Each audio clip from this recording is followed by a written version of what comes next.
IPL 2024 కోసం సర్వం సిద్ధమైంది. చెపాక్ వేదికగా సిఎస్కే, ఆర్సీబీ జట్ల మధ్య జరగబోయే మ్యాచ్ కోసం అభిమానులు ఎంతగానో ఎదురు చూస్తున్నారు. అయితే సరిగ్గా మ్యాచ్ ప్రారంభానికి ముందు సిఎస్కే కెప్టెన్ ధోని తాను సిఎస్కే కెప్టెన్సీ బాధ్యతల నుండి తప్పుకుంటున్నట్టు ప్రకటించాడు. రుతురాజ్ గైక్వాడ్ను తన వారసుడిగా ప్రకటించాడు. అయితే ఈ నిర్ణయంపై దిగ్గజ ప్లేయర్ గవాస్కర్ కీలక విశ్లేషణ చేశాడు. గవాస్కర్ ఏమన్నాడంటే, చాలా మంది ఊహించినట్లుగానే ధోని కెప్టెన్సీ నుండి తప్పుకున్నాడు. ఈ సీజన్తో రిటైర్ కూడా అవుతాడు అనిపిస్తోంది. అయితే ధోని కెప్టెన్సీ వదులుకొని రిటైర్ అవ్వకుండా మళ్ళీ తప్పు చేస్తున్నాడు. ధోని లాంటి అసాధారణ ట్రాక్ రికార్డున్న ఆటగాడు రిటైర్మెంట్, కెప్టెన్సీ వదులుకోవడం రెండు ఒకటేసారి చేసి ఉంటే బాగుండేది. ఎందుకంటే ధోని ఆటగాడిగా మైదానంలో ఉన్నప్పుడు వేరొక కెప్టెన్సీ చేయడం అంత సులభం కాదు.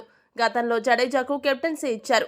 కానీ అప్పుడు ఆటగాడిగా ఉన్న ధోని మరో కెప్టెన్గా మారిపోయి నిర్ణయాలు తీసుకునేవాడు. ఒక్క మాటలో చెప్పాలంటే జడేజాకు ఆ సమయంలో తగినంత స్వేచ్ఛ దొరకలేదు. కెప్టెన్ జడేజా అయినా ధోనినే అన్నిటికీ కేంద్ర బిందువుగా మారాడు. ఇప్పుడు మరోసారి ధోని కెప్టెన్గా తప్పుకుని రుతురాజ్కు కెప్టెన్సీ బాధ్యతలు ఇచ్చాడు. ఈసారైనా ధోని తనకేం సంబంధం లేదు, తాను కేవలం ఆటగాడిని మాత్రమే అనే విషయాన్ని దృష్టిలో పెట్టుకోవాలి. సిఎస్కే యాజమాన్యం కూడా ధోని నిర్ణయాల కోసం కాకుండా రుతురాజ్కు నిర్ణయాలు తీసుకునే స్వేచ్ఛను కల్పించాలి. అలా చేసినప్పుడే రుతురాజ్ గైక్వాడ్ కెప్టెన్గా సక్సెస్ కాగలడు.